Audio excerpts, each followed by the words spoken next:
Welcome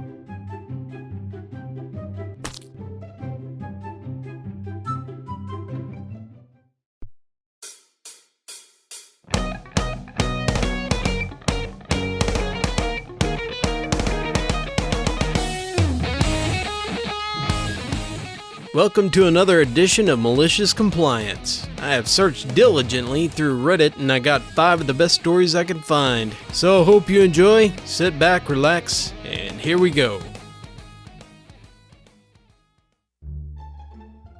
A few years ago, I was on a flight from Los Angeles to Singapore. It takes about 16 hours or more. I'm a tall dude, around 6'3", so I don't fit very well in economy class seats. On most planes, my knees are very close, or right up against the seat in front of me. It makes it impossible for the person in front of me to recline their seat, which usually isn't a problem once the person in front of me sees how cramped I am in those tiny seats. However, for this particular flight, the man in front of me was not having it. He tried to recline his seat, but he couldn't because my legs were there. He turned around to see what was happening, and he asked me something along these lines. "Do you mind letting me put my seat back?" I respond with, "I wish I could, but I physically can't. I'll do my best to give you as much space as I can, but it won't be much." At this point, he starts getting angry, and he starts pushing as hard as he can back on his seat. Needless to say, this was not very pleasant for me. I asked him, "Please stop," and he'd say, "I'll stop when I can put my seat back." I decide I'll just wait him out. Hopefully, he'll eventually get tired. After about 10 or 15 minutes of this, he calls a flight attendant over, and he proceeds to demand a new seat. The flight attendant tells him that there is no available seats, and he'll have to deal with it. He demands to speak to the pilot. So the flight attendant goes up front to talk to the cockpit. Keep in mind that throughout this, he is still pressing with all of his might against my knees, with only short breaks to yell at the flight attendant. After a couple of minutes, the co-pilot, he wanted to speak to the pilot and wasn't happy about this, comes back and tries to explain to the man that he can't change seats because there is no other coach seats free. The man continues to demand, "I need a seat that can recline. Give me an upgrade. This is unacceptable." And he continues to make a scene. The co-pilot finally gives in, and he says while looking at the man, "Sir, would you like to sit in business class?" The man stands up and mutters something similar to, "Finally!" To which the co-pilot responds, "Sir, sit down. I wasn't talking to you." He turns to me and repeats, "How would you like to sit in business class?" I have, to this day, never seen someone so furious as that man was when I walked past him to my new business class seat with free drinks. I've been a mechanic my entire working life so far, and this is one of my favorite experiences. I had a customer come in complaining about a vibration. I put the vehicle on a lift and checked the front end. I found a nearly broken tie rod and a faulty rack and pinion. So basically, the passenger side front wheel was not fully secured to the steering system and would soon break and cause the wheel to completely disconnect from the steering. I told the customer how much the repairs would be and told her it was unsafe to drive. She asked me to put it back together so that she can leave. I told her that I couldn't do that because if it broke after I let her leave, I could be held liable. She starts yelling and screaming, "I'm gonna call the police and sue you. My cousin's brother knows a guy who's related to the chief of police and I'll get you arrested." She calls the police and they come out. I show the officer the vehicle and they understand the safety concern. They told me to let the car down and let her drive out. I did, and I even made her sign a statement declining crucial safety repairs. The cop told her it's against the law to drive it. The state laws back then allowed me to do exactly what I did. I offered to discount the price so that she could make the repairs with payments. She still refused. She left with the most, "Ha, I told you so," smug grin on her face until she left the property. Then she got pulled over by the same officers and she got her car impounded. They also gave her a ticket for reckless driving.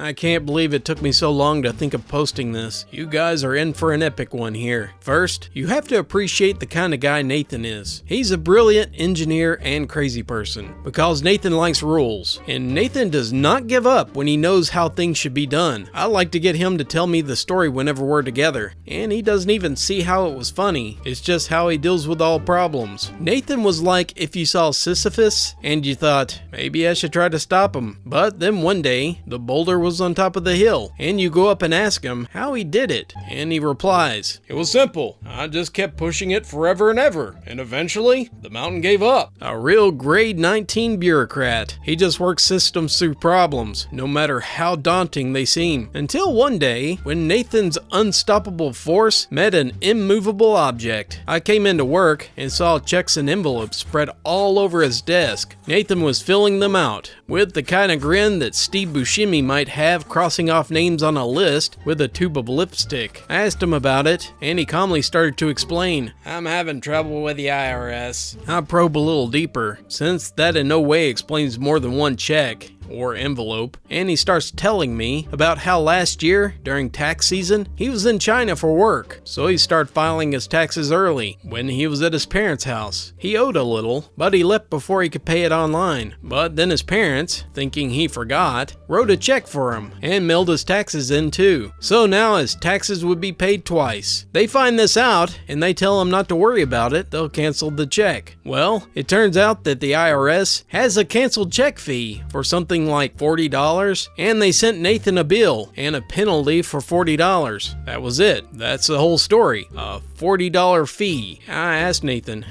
why do you have 20 checks on your desk? Oh, well, after I explained to them what was wrong about the fee, they didn't get it. So Nathan spent the next 4 weeks escalating the issue, to the point that he got a case officer, a real live human agent, on the phone with a case number. Nathan started by asking the agent to spell his name, and politely to demonstrate that he was where he said he was, by asking how the weather was, and how the drive-in had been that day. He then asked his agent's manager, got their name, and exchanged pleasantries. He explained that his parents wrote a check, but that he was the one that was being charged the fee. The agent explained that that was the policy of the IRS. All canceled checks will result in a $40 fee. The agent and Nathan went into rigorously complaint circles for hours, exploring the rules. Nathan then calmly confirmed that it's a policy of the IRS to allow just anyone to write a check on your behalf. Yes, sir, that's fine. You just need to indicate the name and the zip code of the account. Is it the policy of the IRS to charge a $40 cancellation fee to the person whose account is indicated on the check? Yes, sir, that's the policy. So this means that, I swear to God, he actually asked the agent this hypothetical on the phone. I, Nathan, could write $10 and indicate it's for you, Mr. Agent, at 1234567 New York, and cancel, and it's resulting in a $40 fee for you without absolutely no penalty for me or recourse. The equally compliant and rule-minded agent replied, Yes, sir, I guess you could. So that's what Nathan did, and that's what he was doing with 20 checks on his desk, and that's what he meant by IRS trouble. He was following through, sending checks to the IRS addressed to pay for the taxes of the agent and the agent's manager, so Nathan could cancel them, causing the agent and the manager to owe the IRS a fee for each canceled check. He was exploiting the same flaw in the system in which he was caught to essentially extort the IRS agents. I laughed about this for weeks, and then, 3 or so weeks later, I'll be danged if he didn't receive a letter from the IRS which stated, Sir, we understand your point you've made. Please consider your fee waived, and I hope we can put this behind us.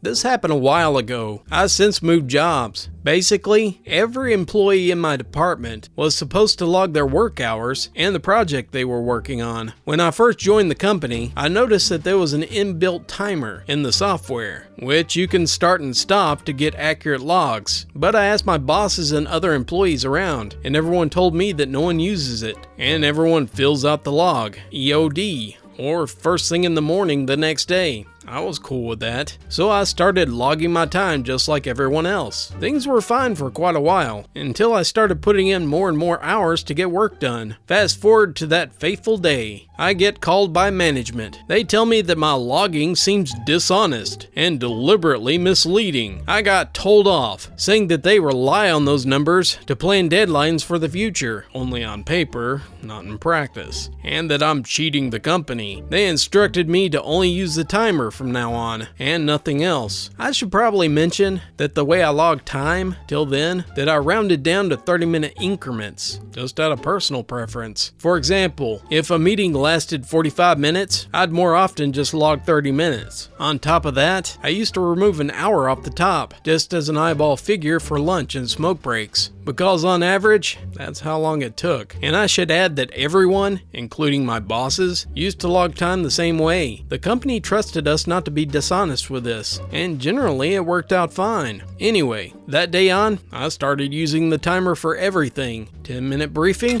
going in the log. 5-minute company call, logged. Started eating 15 minutes instead of 30, cut down smoke breaks from 2 to 1. Basically, I made sure that almost every minute between my in and out times would be accounted for. They also maintain a timestamp for all the times someone entered and exited the office, which they combined with the log to check. I made sure I wasn't being dishonest in any way, and just logged my actual work times. As you can guess, all the 11 hours overtime piled up pretty quickly, and at the end of the month, I got called in by management again. My boss and his boss was both there. My boss was furious, demanding to know how my overtime hours were nearly doubled from previous months. I just said I don't know. I'm using the timer just like I was instructed to, and I told them to go through all of my in and out logs, my breaks, my deliveries, and when my timer was started and stopped, and to check if I was being dishonest or not. They sent me away after yelling at me a bit more, threatening termination if I was wrong. The next day, my bosses told me to stop using the timer again, and apologized for calling me dishonest. I stopped using it, but I told them now I know more accurately how long my stuff takes, so I'll be logging accordingly even if I do so manually.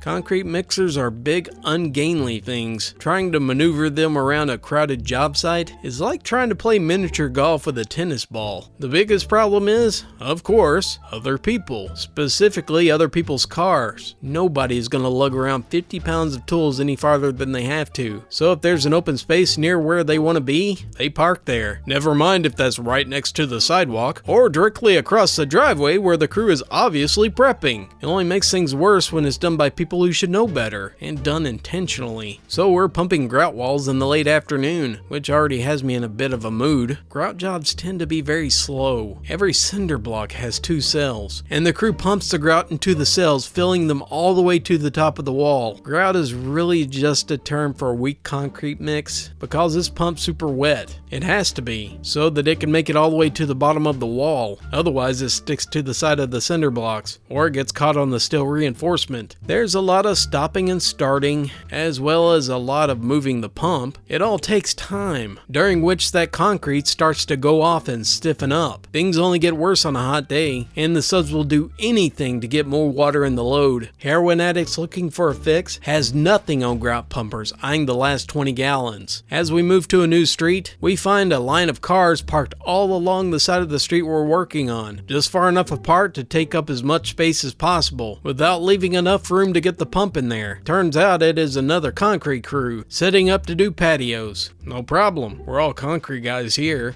They know how it is. We asked them to move. That I'm writing this post probably tells you their response. It turns out that they're waiting for their own pump and mixer to show up, and they intentionally block the street because they don't want us to be in the way. Their crew chief tells us to wait for them to finish and to move on, or we could just work around them. It's pretty obvious that he expects us to wait. Waiting is, of course, going to make the concrete go off even more, and it will rack up standby charges for the customer. But trying to work around the cars is going to mean blocking the street and rolling up the hose every time we move.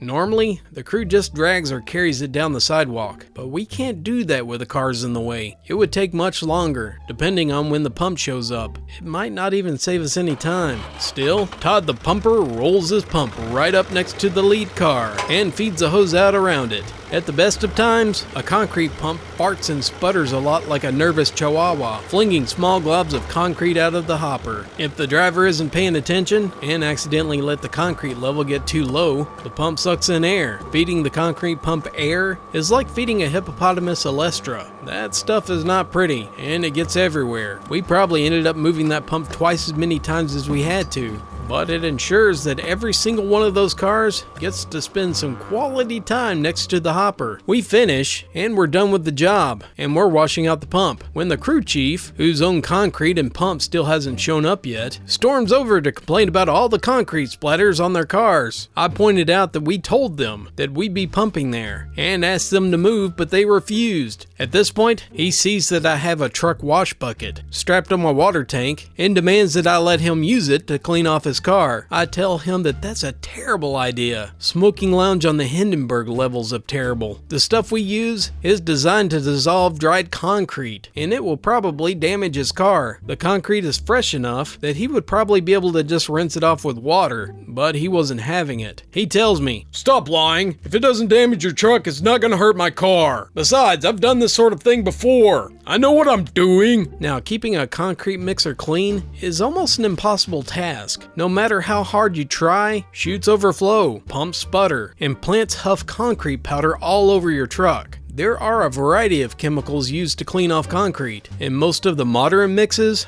are relatively safe. For something that can dissolve concrete, our plants provide a phosphoric acid mix. Relatively safe isn't really actually safe to any driver that needs it, so it's quite common for a bucket to be full of it, stashed somewhere on the truck. Of course, part of what makes the chemical safe also makes them somewhat less effective. That's why some of us bring our own cleaning products to fortify the company mix. These are not the friendly chemicals that will just leave you with a mild chemical burn. My bucket of fun dips down to the good old days of leaded gasoline, asbestos, and red dye number 2. Still, I warned him, and he assured me that he knew what he was doing. Besides, he's intentionally being an arsehole, and expected my sub to pay standby for his convenience. I let him have the bucket. I half expected him to stop when he pulls off the lid. That witch's brew in the bucket smells like Walter White's bathtub. Somehow, the fact that his nose hairs curled up like a spider in a flame didn't seem to faze him. Brush goes into the bucket, brush comes out of the bucket, brush slams down on the hood of his car with a wet splash. I could only watch in mute horror. Covers his entire hood with hydrochloric acid, rubbing it in to get out all those nasty water spots. It's like watching an orphan unwittingly skinning his favorite puppy. None of us stuck around long enough to see the final result, but it is already apparent that he scrubbed off the clear coat and is in the process of etching brush marks into the paint. I do not want to be anywhere near him when his hood dries out. I'd let him keep the bucket.